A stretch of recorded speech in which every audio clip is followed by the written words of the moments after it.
Bonjour à toi et bienvenue sur Mice Opportunity. Dans cette vidéo, je vais te partager 6 points essentiels pour faire une demande d'admission dans un établissement au Canada. Si tu n'es pas encore abonné à la chaîne, abonne-toi à la chaîne, active la cloche notification.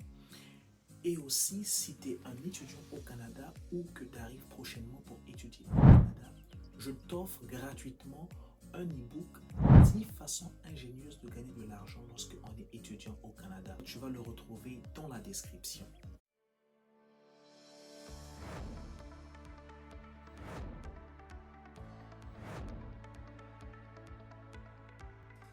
Vous savez que la première étape lorsqu'on veut venir étudier au Canada, c'est d'abord de trouver un établissement qui nous accepte. Mais pourquoi le choix du Canada? Au-delà de sa diversité culturelle, économique et encore de son accueil chaleureux, le Canada aussi a une qualité de vie excellente. Surtout pour les étudiants, c'est vraiment un endroit où vous pouvez faire vos études et déjà commencer à vous épanouir même pendant que vous faites vos études. Il faut le savoir qu'ici, vous avez donc les plus grandes entreprises au monde s'y trouvent. Aussi, vous avez la possibilité aussi d'intégrer des grandes universités. Donc le Canada a des différentes raisons de donner, de dire aux personnes de venir étudier chez eux. Mais plusieurs personnes ignorent que le Canada est divisé en plusieurs provinces. D'accord? Ça, c'est la première chose qu'il faut avoir à l'esprit. Et donc, selon la province où vous allez vous trouver, votre établissement donc va dépendre donc de cette province-là et des exigences de cette province-là. Ça, c'est très important. Alors, la première étape donc, pour être accepté dans un établissement, s'agit donc de pouvoir trouver un programme d'études et de trouver un établissement. Les deux, ils vont ensemble.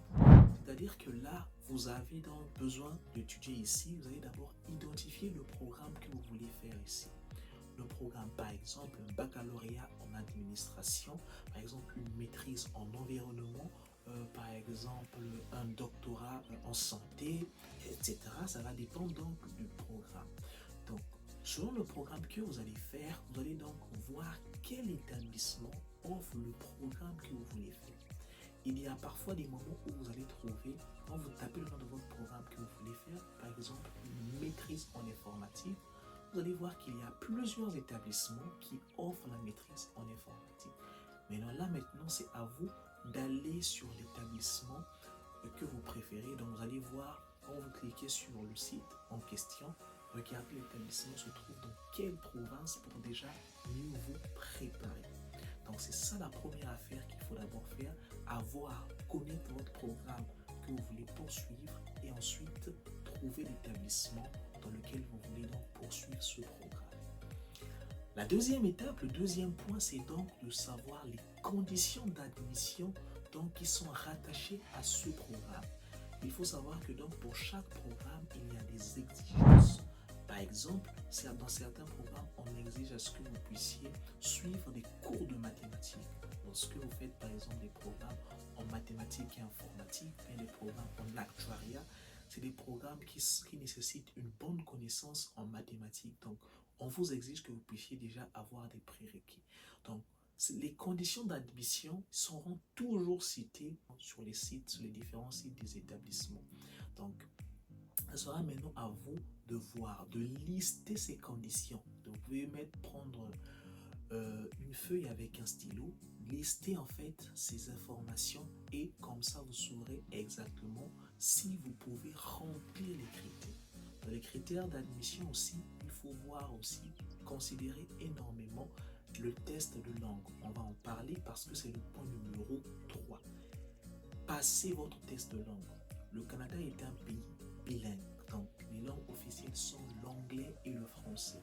Vous avez la possibilité ici d'étudier soit en anglais, soit en français. Et dans certaines provinces, vous avez des programmes qui sont disponibles dans les deux langues. Vous avez également des établissements aussi qui sont francophones dans des provinces anglophones. Donc là encore, ça dépend de l'établissement qui vous intéresse, autant pour moi. Donc, lorsque cet établissement vous intéresse, vous vérifiez maintenant ses exigences en termes de niveau de français. Quels sont les tests qu'ils acceptent?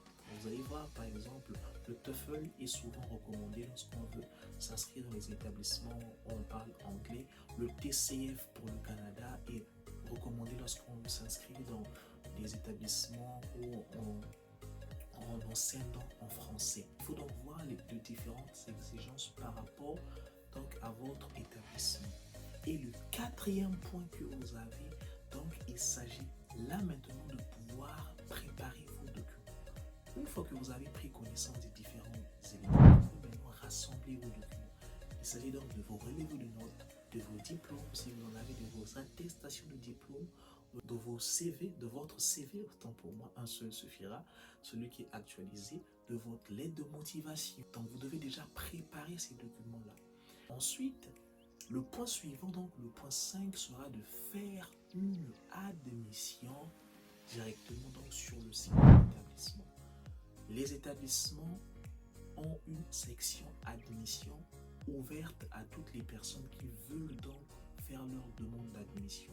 Vous allez regarder la dite section donc sur le site, allez sur cette section-là, vous allez faire la demande en ligne, vous allez quelque part où c'est écrit certainement de faire votre admission en ligne ou bien admission en ligne. Vous cliquez sur admission en ligne et là maintenant, une fois vous serez redirigé donc vers l'endroit où vous aurez faire l'admission.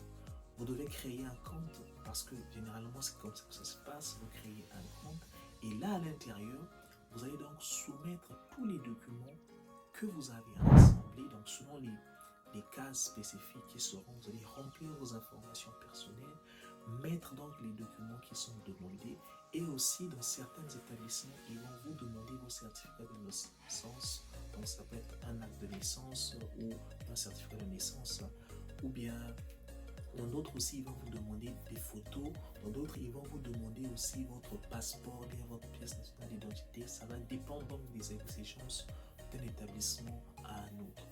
Une fois que c'est fait, vous devez maintenant préparer votre carte Visa parce que pour soumettre un dossier, il faut que vous puissiez payer. Donc, le paiement se fait en ligne. Et là, c'est obligatoire afin que le processus donc puisse commencer, afin qu'on puisse traiter votre dossier. Donc, une fois que vous payez, vous arrivez maintenant à la dernière étape, c'est l'étape 6 qui s'agit donc de l'attente de votre admission. Donc là maintenant, ils vont recevoir votre demande, ils vont donc la traiter. Après maintenant, ce qui va se passer, c'est qu'ils vont vous répondre. Maintenant, vous avez normalement un délai. Il faut compter entre 1 mois et 2 mois généralement pour que vous puissiez être répondu. Mais si vous n'avez pas de réponse, vous pouvez toutefois contacter votre établissement pour leur demander effectivement, j'ai fait une demande d'admission, voici mon numéro de référence, mais jusque-là, je n'ai toujours pas reçu de suite. Qu'en est-il? Et c'est à eux, ils vont vous dire où est-ce qu'ils en sont avec le traitement de votre dossier. Éventuellement, ils vous donneront des raisons pour lesquelles votre dossier n'est pas traité ou bien n'est pas encore terminé. Le traitement n'est pas terminé. Ils vous diront quoi faire par la suite. Donc, voilà les 6 éléments qui sont très importants. Je sais que sur le 6e point, il y a beaucoup de personnes qui ont du mal avec ça. Regardez toujours le délai de traitement dans votre établissement estimé. Et lorsque vous voyez que cela dépasse déjà 6 semaines, vous pouvez les contacter pour avoir une suite.